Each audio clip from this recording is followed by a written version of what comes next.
Thank you. So I hope you will still have some remaining attention for a kind of slightly different perspectives to close on.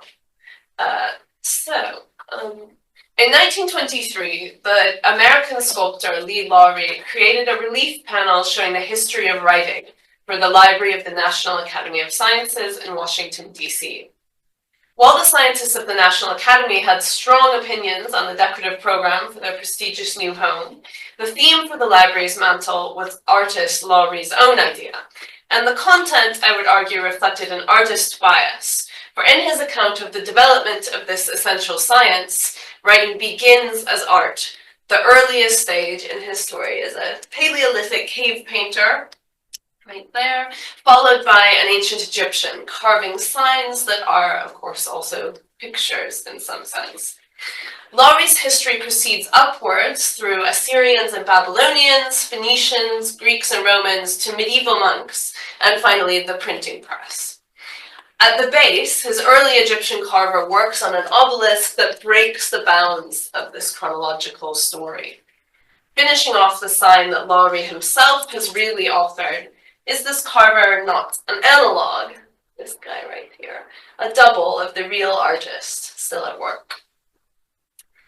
Lowry, a leading sculptor for important public buildings in the 1920s and 1930s, would deploy variations on this canon in various other architectural projects. For the Sterling Memorial Library at Yale, he featured a Paleolithic cave artist and his paintings, Egyptian and Mayan hieroglyphs and their authors, as well as makers of conventionalized signs.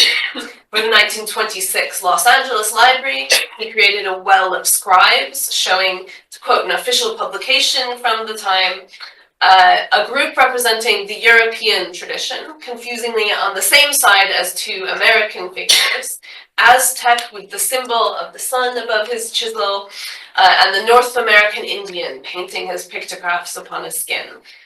The traditions of the East, meanwhile, included, along with Egyptian, Chaldean, Phoenician, Chinese, and Arab writers, also the primitive writer of the Old World, the Paleolithic artist, a saber tooth over his head, sketching his cave image of the mammoth. You can't really, unfortunately, see him very well because he's at the very edge, and half of this has been lost. European in that case, but at home with the Eastern script inventors, it seems. So geographical terms, always very flexible. For the Library of Congress Annex, Lowry created doors featuring 11 gods of writing, script, or wisdom from many cultures, and one real person, Sequoia, whose 1820 Cherokee syllabary merits his inclusion among a number of mythical beings. Lowry's works are striking examples of a style we now refer to mostly as Art Deco. Lowry called his leanings simply modern. His understanding of the art of the modern involved an identification with the ancient, however, as opposed to the more boring recent past, the ancient past. In his writings, he compared his work as an architectural sculptor to those of ancient sculptors, who he called the earliest architectural craftsmen, and whose approach to ornament he sought to emulate. Reflecting on his career towards the end of his life, he drew that connection. The ancients' work was for the glorification of their gods or their people, their country. While I have not been conscious of having a credo, I have felt a sculptor should reflect the stage of civilization, capitalized, at which we have arrived. The idea I suggested that Lowry's ancient Egyptian carver was a stand-in for Lowry himself then is supported, I think, by his own description of his responsibilities as an artist. His reference to the stage of civilization he worked in also reflects the same kind of historical consciousness we find in that sequence, in that first sequence, in which historical development is progressive, with artistic expression related to something bigger, the growth of civilization. Yet we can also see throughout these schemes the difficulty of interpreting writing in strictly evolutionary terms. Its variety and the striking beauty of some of the earlier, more pictorial stages of writing inspire Lowry's images of the Paleolithic cave painter, the Egyptian and Aztec hieroglyphicist, and the American Indian picture writer. So in this paper, I want to address a number of linked themes that relate to various issues addressed throughout this conference from a somewhat different angle. So why did artists and civic leaders alike in the late 19th and early 20th century US find the subject of writing's development so compelling? I've started with a late example within my corpus of a public artist who explored writing and art in his own works, but I now want to backtrack to the 1870s and bring our story forward from there. On the way, we will explore theories about two different big topics: the development of writing through pictures, or we might say of writing through art, and the development and elevation of public art as part of the architectural language of modernity. And finally, we will consider why artists might find it compelling to dwell with and in the work of their picture-writing predecessor. So, Laurie's depiction of writing that originated as art and his evolutionary framework can be traced back to the most influential American anthropologist of the 19th century, Lewis Henry Morgan. Morgan proposed a widely adopted three-part timeline for social development. Societies would pass through savagery, then barbarism, and finally achieve civilization. And around the same time in Britain, Tyler also proposes the same three-part division. Each of these stages could be further subdivided by reference to various typological criteria, including development of writing. In Morgan's analysis, picture writing was intermediate stage, typically emerging in lower barbarism, followed by hieroglyphic writing. He noted that picture writing is interesting as one of the stages of an art which culminated in the invention of the phonetic alphabet. The series of connected inventions seems to have been the following. It lists gesture language, or the language of personal symbols, picture writing or ideographic symbols, hieroglyphs or conventional symbols, hieroglyphs of phonetic power or phonetic symbols used in a syllabus, and finally a phonetic alphabet or written sounds. He says, since the language of written sounds was a growth through successive stages of development, the rise of its antecedent processes is both important and instructive. Morgan did not expand much on writing as a technology, but many others who adopted his tripartite scheme did. Those adoptees included most American anthropologists at the time, and for quite a few decades afterwards, and many ancient historians. Not to mention social theorists around the world, including most influentially Friedrich Engels. So there's a strong connection between Morgan's ideas and the development of Marxism. Later commenters would disagree about precisely where picture writing and hieroglyphs must fall in civilizational development, and differ in the degree to which they differentiated picture writing and hieroglyphs. But Morgan's ideas that writing developed predictably and that its stage of development was an important marker of the stage of civilization a society had achieved was kind of axiomatic from the late 19th century through the period when Laurie created his various sequences of ancient writers. For many readers, the idea of a journey through picture writing to hieroglyphs seemed to suggest too that all art was in some way related to writing, especially the art of pre-literate or non-literate peoples. Thus, the origins of art and the origins of writing were mutually relevant. We must note a very strange assumption at the heart of Morgan's work. Morgan wrote his book called Ancient Society after carrying out field work among the contemporary Iroquois Confederacy. His sweeping claims about the ancient past were at least as much about the contemporary world, though he would not have seen it this way. His assumption was that indigenous Americans offered a window onto the European past. This assumption and Morgan's framework undergirded other US anthropological projects, including efforts to document the picture writing traditions of different indigenous groups, who were usually described by anthropologists as occupying various stages of barbarism, the middle level of development. The most monumental such undertaking was carried out by an anthropologist called Garrick Mallory, under the auspices of the sweeping and very well-funded US Geological Survey, so federally funded.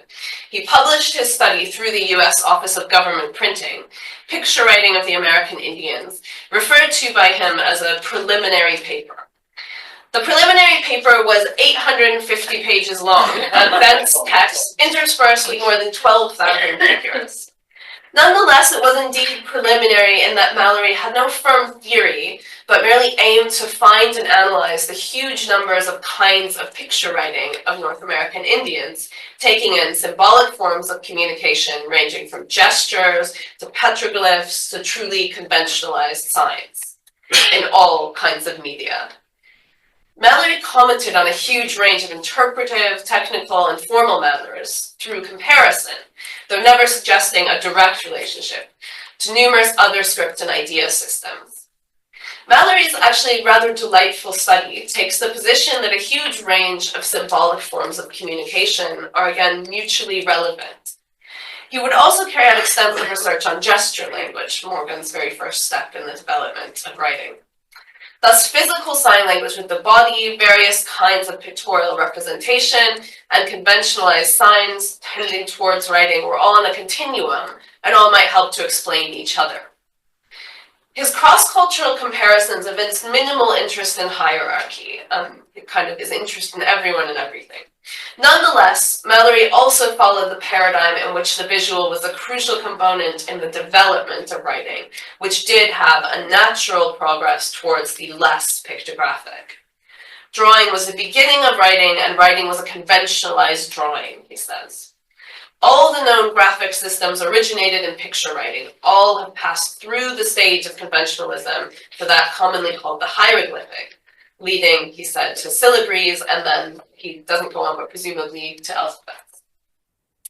This paradigm of predictable evolutionary development of societies also informs psychological theories of individual development, notably those of G. Stanley Hall, a foundational figure in American psychology around this time.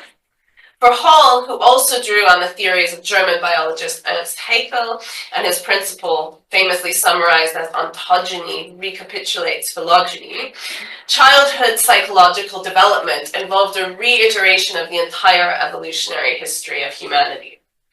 Thus, society's evolutionary past was alive not only in the so-called stalled primitive cultures of the modern world, as Morgan presumed when he studied the Iroquois to learn about ancient Europe, but also in every individual as they grew up.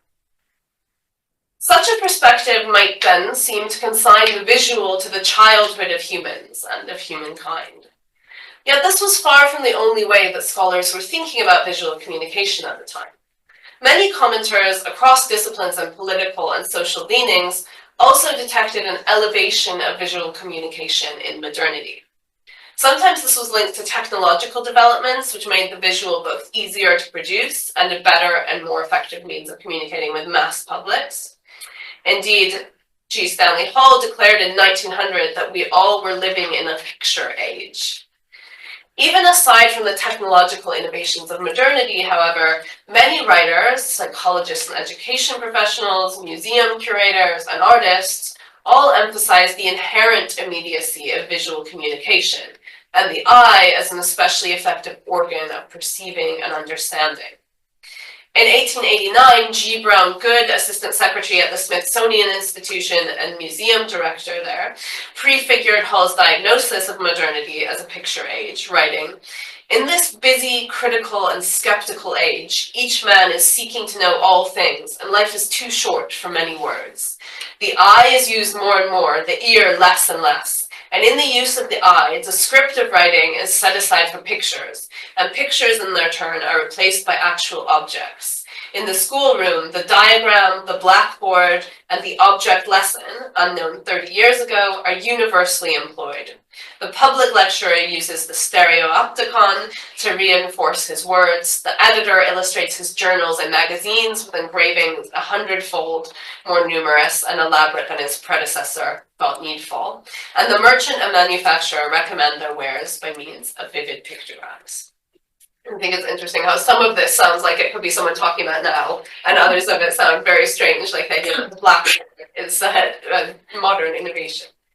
Goode felt that public institutions had a responsibility to exploit the possibilities of visual communication as a means of education and uplift to which democratic citizens of all classes were entitled. The elevation of visual communication and its democratic seriousness also applied to public art more broadly, not just in institutions with an obvious didactic purpose like museums. So starting in the late 19th century, art in public buildings, usually decorative sculpture like Lowry's later examples, or wall murals, became an increasingly important and widely publicized element of the American built environment, whose commissioners and creators often spoke of its power to educate and elevate. The progressive era muralist Edwin Howland Blatchfield, who we're going to see some of his work in a moment, he wrote of how, compared to hearing, the eye of man admits an even more immediate appeal. With the rude and uncultivated, the road to the mind from the eye seems still shorter than from the ear. A fact, he said, was understood throughout the pre-modern world, and that was being relearned now. In antiquity, he said, the priest set up the artist as schoolmaster, and his school became the public building.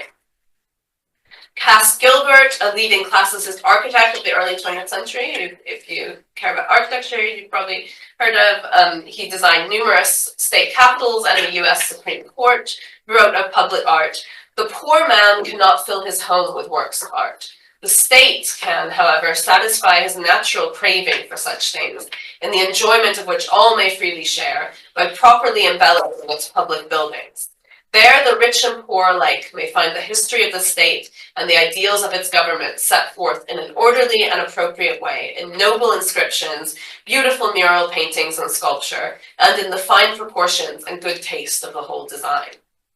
So in this formulation, written text and various kinds of visuals would work together to educate about history and ideology and spiritually elevate viewers into good citizens. So a very multimodal form of communication. Lowry's reflections about the purpose of his art being something important, reflecting the achievements of the civilization he lived in, those ideas were widely shared by colleagues creating public art and architecture at the time. So in civic buildings in the 1890s, we start to see a noticeable shift in decorative themes, from merely allegorical visuals or isolated scenes to schemes that privileged progressive and evolutionary narratives of development, culminating in modernity.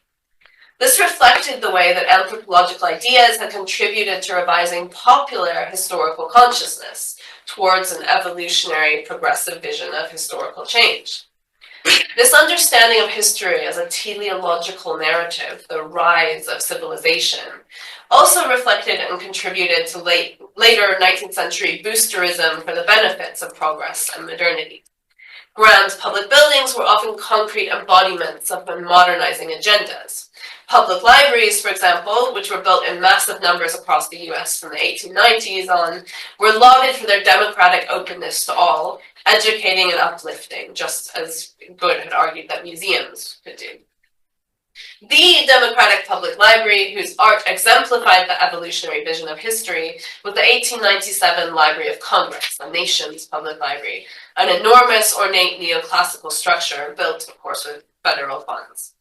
In keeping with the norms of progressive era civic architecture, the building was adorned in every possible blank space with elaborate paintings and sculptures, allegorical and historical, reflecting anthropological and historical theories of human civilization.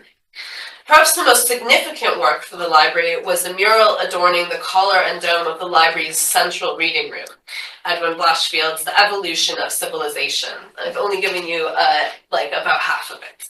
Personified civilizations of the world each offer some unique contribution to the overall development of world civilization, culminating, of course, in the United States, which offers science, and the face of this guy was based on Abraham Lincoln.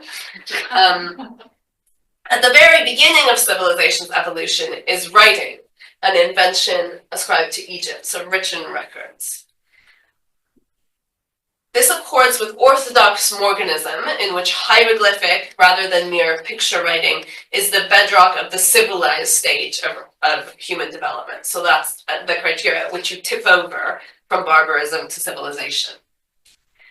This building also celebrated the development of writing in detail in other commissions. Bronze lunettes for exterior doors depict, to quote the official handbook produced at the opening of the library, the successive and gradually more perfect ways in which mankind has preserved its religion, history, literature, and science through 3 stages: tradition, writing, and printing. So this is saying that the development of writing emerged from pre-literate ways of passing on memory and ultimately culminated in the technology of mechanical reproduction.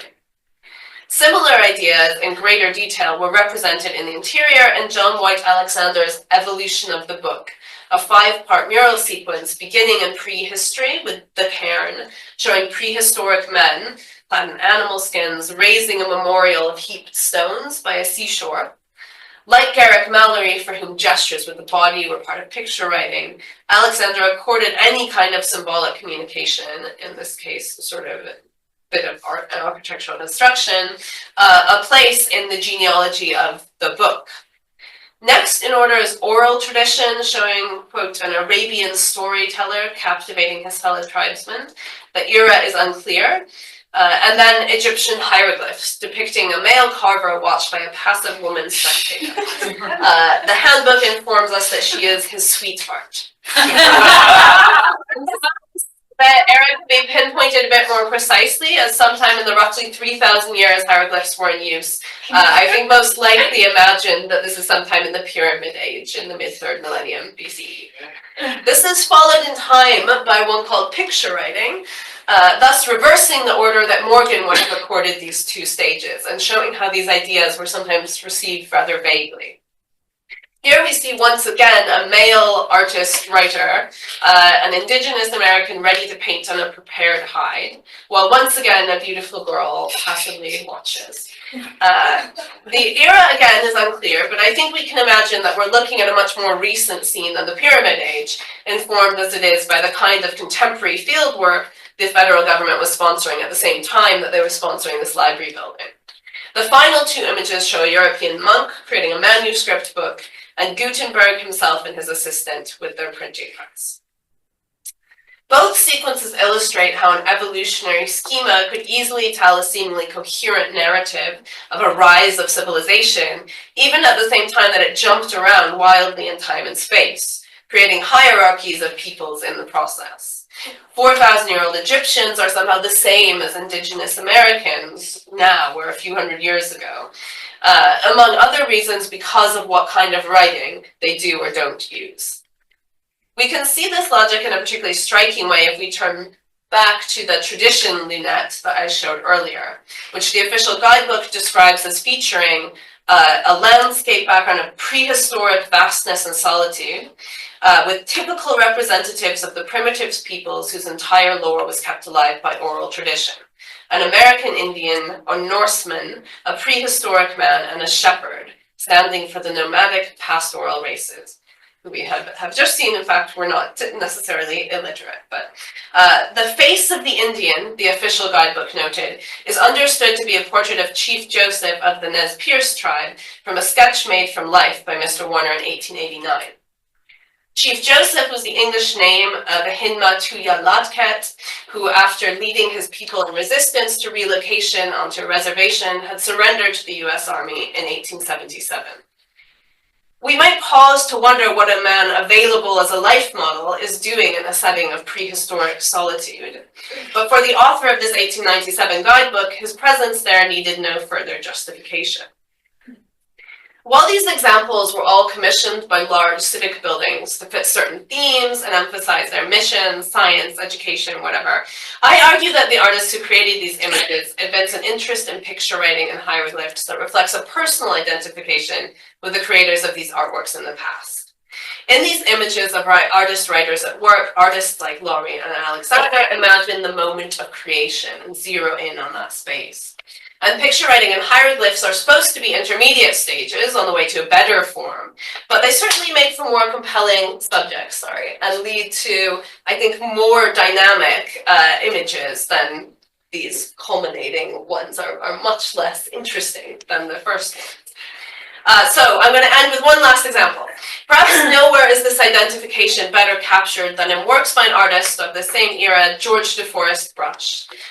These are not, what I'm going to show you are not examples of public art, but he also sort of wrestled with the place of the role of the artist in relation to a broad public and exhibited at big expositions. So Brush's great subject throughout his career was contemporary American Indians of the continental US, but he also created a few images of Mesoamerican scenes.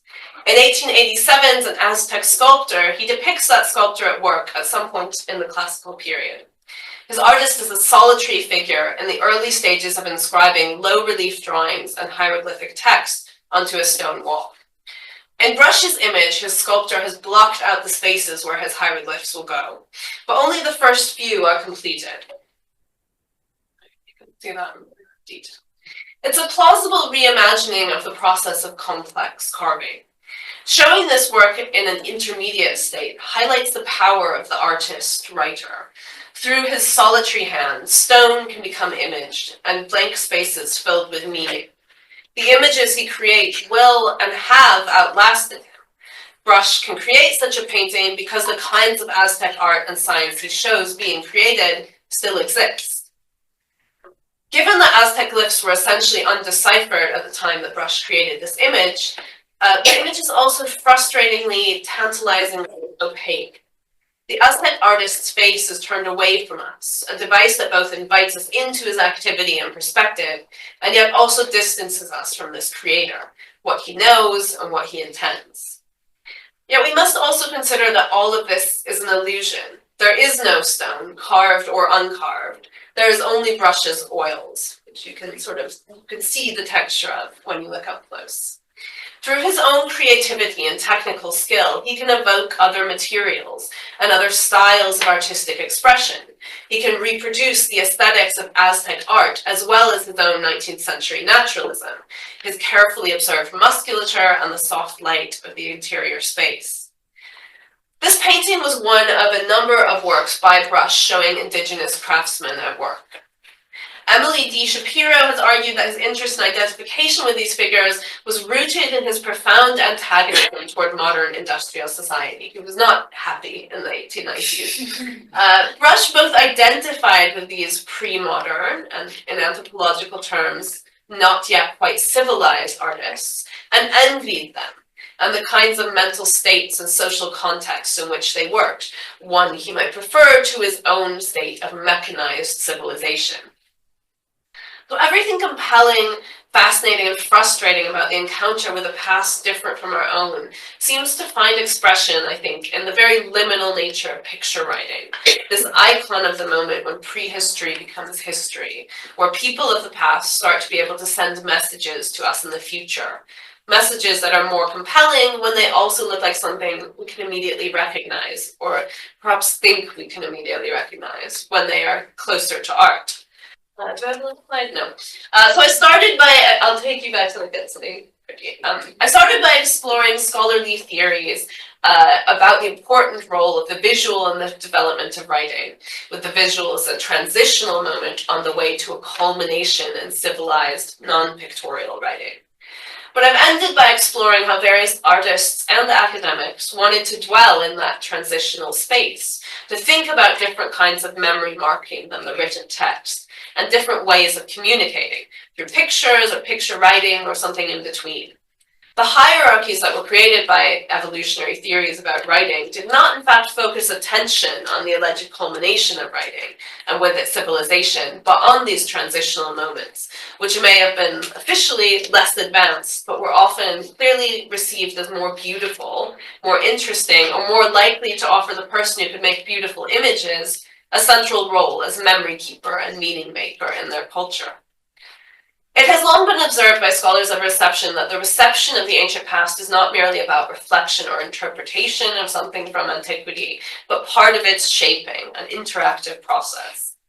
Likewise, the receptions of scholarly theories in popular spaces or in the arts. The works I've explored do not merely reflect ideas about the development of writing, but form part of the development of those ideas.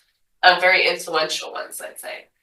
In the context of this wonderful conference, considering the way that artists about 100 years ago visually interpreted theories about the origins of writing and art, can also, I think, provoke reflections about our own identification with the writers and artists of the past, and about the role that this kind of recognition plays in guiding our interest and attention as scholars.